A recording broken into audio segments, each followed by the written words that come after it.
Bonjour tout le monde, aujourd'hui on va apprendre à cultiver ses propres pleurotes chez soi. Alors normalement vous avez commandé votre kit auprès de l'un de nos fournisseurs que vous avez conservé dans votre frigo. Donc là on va aller dans le frigo de la cuisine pour le récupérer.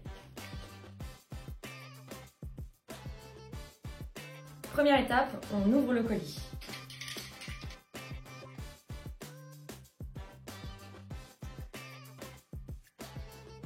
À l'intérieur, vous allez trouver un mode d'emploi, 300 g de mycélium en grains et 1 kg de pellet de paille mélangé à de la chaux. De votre côté, il faudra vous procurer un masque, 2 litres d'eau à température ambiante, du scotch, une paire de ciseaux, du vinaigre blanc, de l'alcool à 70 degrés et si vous avez chez vous du gel hydroalcoolique. Et voilà, c'est parti! Je vais tout d'abord me laver les mains et les avant-bras avec du gel hydroalcoolique. Mais à la maison, vous pouvez aussi vous laver les mains avec de l'eau et du savon, tout simplement. Ensuite, on va laver les surfaces pour éviter toute contamination. Moi, je vais utiliser du vinaigre blanc, mais vous pouvez aussi utiliser de l'alcool à 70 degrés. Voilà. Et c'est tout propre. Je vais d'abord mettre mon masque. Je vais prendre le sac de pellet de paille et je vais ajouter les 2 litres d'eau. Et maintenant j'attends 10 minutes que les pellets de paille absorbent toute l'eau.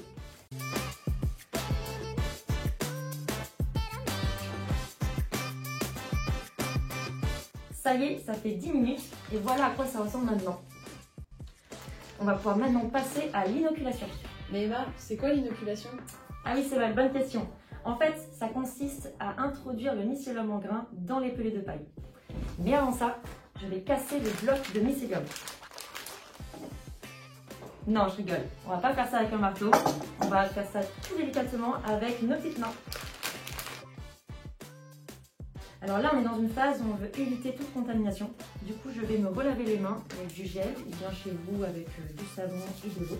Et maintenant, je vais introduire le mycélium en grains dans le sac de pellet de paille. Et maintenant, on va fermer le sac en essayant de chasser l'air de l'intérieur.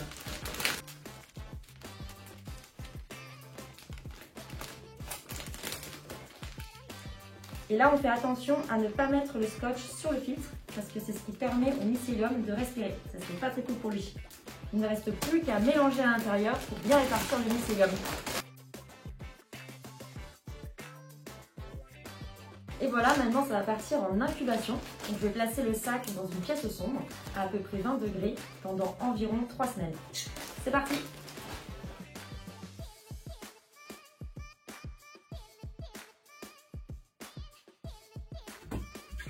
Ça y est, le pain il est tout blanc. Il a fini sa phase d'incubation. Du coup, on va le ramener dans la cuisine et on va passer à la fructification. On est de retour dans la cuisine et on va préparer le pain de mycélium pour la phase de fructification. Donc avant ça, je vais à nouveau me désinfecter les mains. Et puis je vais aussi désinfecter le cutter qui va me permettre de faire une entaille sur le pack. Et donc là, je vais utiliser du vinaigre blanc. Donc comme je disais, on va réaliser une entaille au centre du pain. Une entaille d'environ 5 à 10 cm.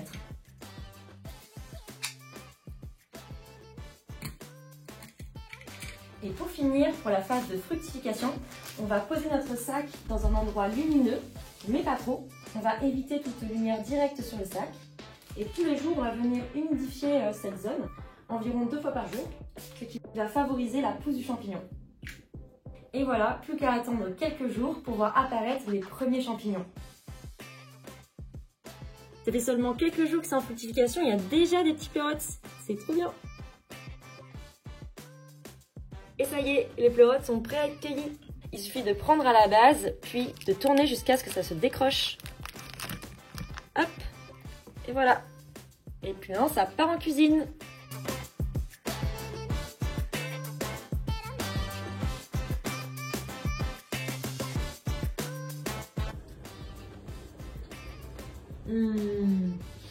Trop bon.